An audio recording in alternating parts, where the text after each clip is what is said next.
Gas দে, বিদ্যুৎ দে, নাইলে গদি ছাইরা দে। যে জায়গায় গ্যাস নাই, যে জায়গায় বিদ্যুৎ নাই, এলাকাবাসীকে ঐক্যবদ্ধ করে রাস্তায় নেমে পড়ুন। সরকার বলছে ভারত থেকে ডিজেল নিয়ে আসবে, তেল নিয়ে আসবে, ভারত আবার ইরান থেকে নিয়ে আসে। আমরা সরকারকে বলবো, সংসদে অনেক মিথ্যাচার করেছেন, জনগণের সামনে আপনাদের মুনাফিকি চরিত্র স্পষ্ট হয়ে পড়েছে। এখন হলো গদি আমাদের টান দেওয়ার সুযোগ এসেছে। আমরা স্পষ্ট জানিয়ে দিতে চাই, গ্যাস দে, বিদ্যুৎ দে, নাইলে গদি ছাইরা দে। তারেক রহমান গদি ছাইরা দেন। যদি গদি টিকাইতে হয়, বাংলাদেশে সংস্কার বাস্তবায়ন করতে হবে। বাংলাদেশে জ্বালানি সংকটের সমস্যার সমাধান করতে হবে।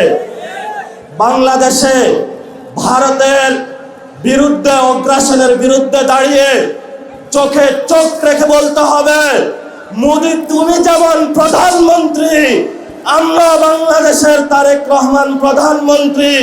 বাংলাদেশের আজাদী নিয়ে কোনো ছিনিমিনি খেলা চলবে না। আসসালামু আলাইকুম, সবাই ভালো আছেন?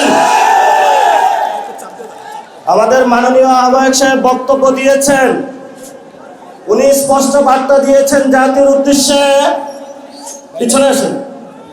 জাতির উদ্দেশ্যে স্পষ্ট বক্তব্য দিয়েছেন, বাংলাদেশের ঘরে ঘরে গ্যাস দিতে হবে, বিদ্যুৎ দিতে হবে। তাহলে তারেক রহমান যদি না দিতে পারে, উনি ক্ষমতায় থাকতে পারবেন না। আমি ছোট্ট একটা স্মৃতি বলবো। 2013 সাল বেগম খালেদা জিয়া ঠিক এই জায়গায় বক্তব্য দেওয়ার জন্য এসেছিলেন। আমিও এখানে এসেছিলাম, আপনাদের কাতারে ছিলাম। এখানে দেখি চেয়ার নিয়ে মারামারি শুরু করে দিয়েছিল তৎকালীন ছাত্রদল, যুবদল। ওই সময় বুঝেছিলাম এরা হাসিনাকে ফালাইতে পারবে না। তখন আমরা ইনশাআল্লাহ পুরো বাংলাদেশে গুছানোর কাজ আরম্ভ করি। 17 বছর লেগেছে। সকল দল মিলে ফ্যাসিবাদী সরকারকে বাংলাদেশ থেকে বিতাড়ন করেছে। এখন আমরা শুনতে পাচ্ছি বাংলাদেশে নাকি আপা টুক করে ঢুকে পড়বে। আমরা বাইচা থাকতে আপা আসতে পারবো? বাংলাদেশে যারা তরুণ প্রজন্ম রয়েছে, আপনারা সবাই ঐক্যবদ্ধ হন, বাসায় বাসায় যান। যে জায়গায় গ্যাস নাই, যে জায়গায় বিদ্যুৎ নাই, এলাকাবাসীকে ঐক্যবদ্ধ করে রাস্তায় নেমে পড়ুন। সরকার বলছে ভারত থেকে ডিজেল নিয়ে আসবে, তেল নিয়ে আসবে, ভারত আবার ইরান থেকে নিয়ে আসে। আমরা সরকারকে বলবো, সংসদে অনেক মিথ্যাচার করেছেন, জনগণের সামনে আপনাদের মুনাফিকি চরিত্র স্পষ্ট হয়ে পড়েছে। এখন হলো গদি আমাদের টান দেওয়ার সুযোগ এসেছে।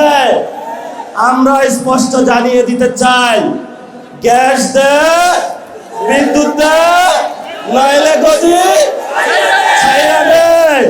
তারেক রহমান গদি ছাইরা দেন। যদি গদি টিকাইতে হয়, বাংলাদেশে সংস্কার বাস্তবায়ন করতে হবে। বাংলাদেশে জ্বালানি সংকটের সমস্যার সমাধান করতে হবে। বাংলাদেশে ভারতের বিরুদ্ধে, অগ্রাসনের বিরুদ্ধে দাঁড়িয়ে চোখে চোখ রেখে বলতে হবে, মোদি তুমি যেমন প্রধানমন্ত্রী, আমরা বাংলাদেশের তারেক রহমান প্রধানমন্ত্রী। বাংলাদেশের আজাদী নিয়ে কোনো ছিনিমিনি খেলা চলবে না। শেষ কথা বলবো, এখানে শহীদ উসমান হাদির হাজার হাজার উত্তরসূরি দাঁড়িয়ে আছে। শহীদ উসমান হাদি ভাইয়ের হত্যাকাণ্ডের বিচার হওয়া পর্যন্ত আমরা কি মাঠ ছাড়ব?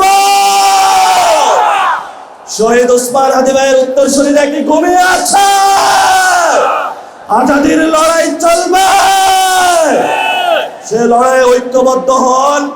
অতি সত্বর আমাদের বাংলাদেশে ঢাকা উত্তর সিটি কর্পোরেশন, ঢাকা দক্ষিণ সিটি কর্পোরেশনের মেয়র ঘোষণা হবে। অলরেডি ঘোষণা হয়েছে।